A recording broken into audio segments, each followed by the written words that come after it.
Hey everyone, welcome back to the channel. Today we're diving into a surprisingly exciting topic that might just change the way you look at your pocket change. Rare and collectible 20-cent coins found right here in Australia. You might think these silver discs are just spare change for a coffee or a parking meter. But believe it or not, some of them can be worth hundreds, even thousands of dollars if you know what to look for. So let's get right into it. The first coin we have to talk about, and probably the most famous among collectors, is the 1966 Wavy Baseline 20-cent coin. This coin is special because of a small minting error that created a wave-like curve on the bottom of the number 2 in 20.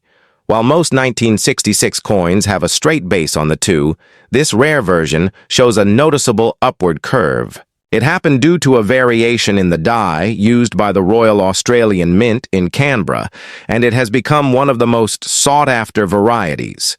Depending on the condition, these coins can be worth anywhere from $250 to $5,000, and in some rare cases, even more at auctions. So, check your 1966 coins and look for that wavy detail. Next up, let's talk about a cool piece of Australian-Canadian coin history. The 1981 20-cent coin minted in Canada. Yep, during that year, Australia needed more coins than it could produce domestically, so production was outsourced to Canada. These Canadian minted coins have a subtle but collectible difference. The front claw of the platypus appears slightly thicker or longer, creating what's called the 3.5 claws variety. It's a tiny detail, but collectors love it. And these coins can fetch anywhere from $15 to $200 depending on their condition. Another one to keep an eye out for is the 1983 20-cent coin, which isn't an error coin but is highly collectible, due to its low mintage numbers. Only about 2.8 million of these were made, which is a small number compared to other years, making it much harder to find in circulation. While it looks just like a regular 20-cent piece, the scarcity alone gives it value. Collectors are known to pay $10 to $60 for a good condition example, and even more for uncirculated pieces. Now for something a little wild, let's talk about the 2004 Double Obverse error coin, or, as it's famously known, the double heads coin. This happened when both sides of the coin were struck with Queen Elizabeth II's portrait instead of the usual queen on one side and platypus on the other. It's one of those rare minting blunders that turns into a collector's dream. If you ever find a 2004 coin with 2 queen heads, don't spend it. Depending on its condition, it could be worth up to $3,000 or more.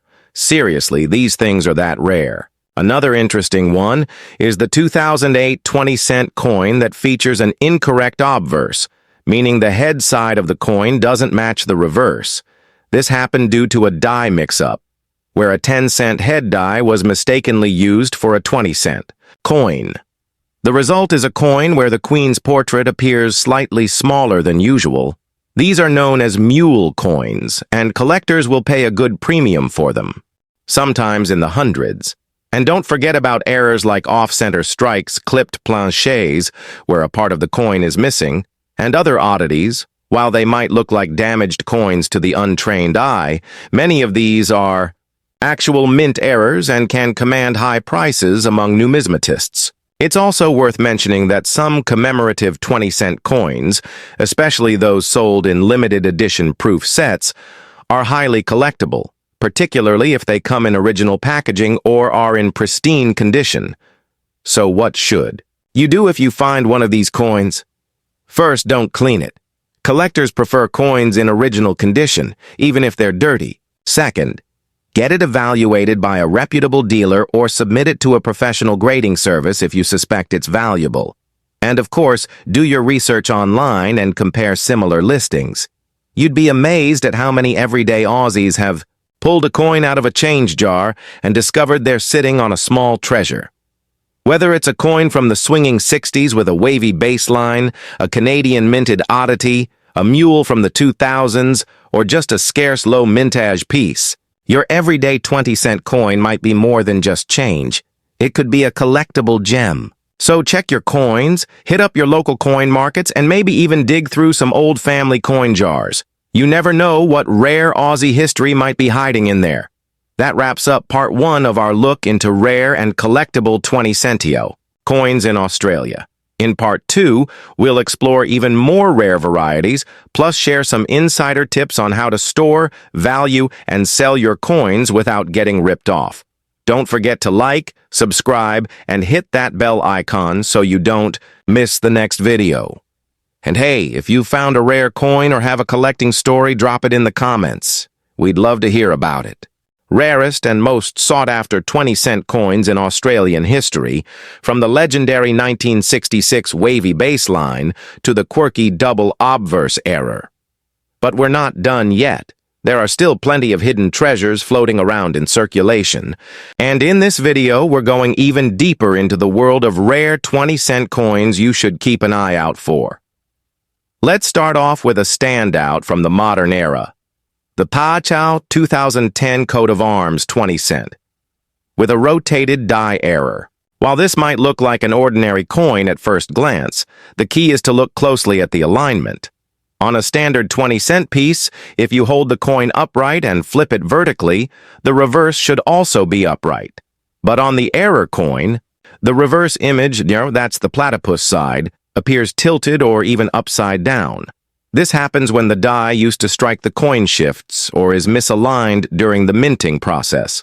Collectors love these kinds of mechanical anomalies. And depending on how dramatic the rotation is, values can range from $50 to over 300 taus. Now, speaking of coins that look off, have you ever seen a 20-cent coin that looks oddly small or like it's missing a bit of the edge? That could be a clipped planche error. This happens when the metal blank, called a planche, is mispunched, leaving the coin with a curved chunk missing. These minting errors are quite eye-catching and unmistakable, and they're usually worth between $30 to $150, depending on the size and severity of the clip.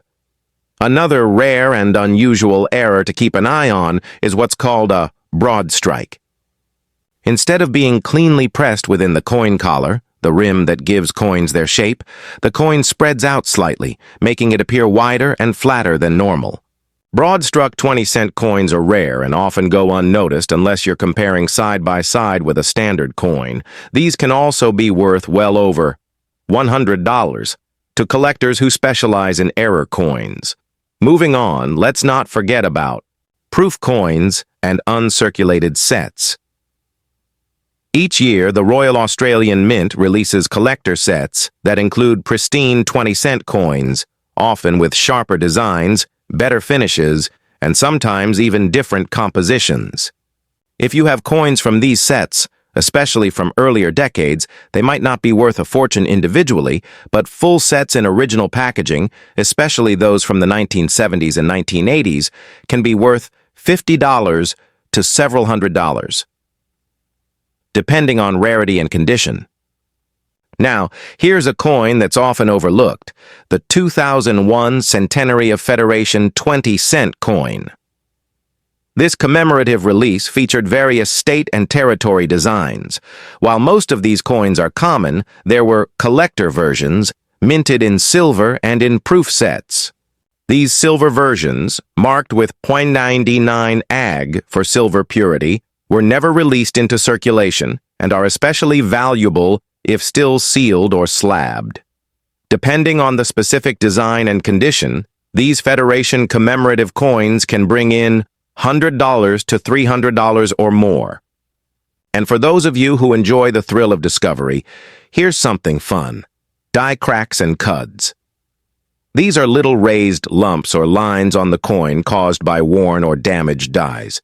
You'll often see them around the lettering or along the rim. While small cracks might not fetch big bucks, coins with prominent or dramatic cuds can become collectibles in their own right, sometimes selling for your $20 to $100, depending on the uniqueness of the error. So now that we've covered all these potential treasures, how do you go about actually selling your rare coins, or figuring out what they're worth? First, always do your research. Look for recent auction results online, check out coin forums, and follow reputable numismatics sites. A coin is only worth what someone's willing to pay, so don't be fooled by inflated listings. Base your value on what coins have actually sold for. If you've found, there's a whole world of Aussie coin collectors out there who are passionate, knowledgeable, and happy to help. Identify your finds. Finally, remember, condition is king. The same coin in circulated condition might be worth $10, but in mint or near mint state, it could jump to $200 or more. So treat your finds with care. Use gloves when handling, store them in coin holders or capsules, and avoid harsh cleaning that could scratch or damage the surface. In the world of coin collecting, it's those little details that make all the difference. All right, folks, that's a wrap on part 2 of our deep dive into rare and collectible 20-cent coins in Australia. I hope you're as excited as I am to check your change and maybe uncover a piece of history in your pocket. Don't forget to like, comment, and subscribe if you enjoyed this video. And let us know if you found any cool coins recently. Thanks for watching and happy collecting.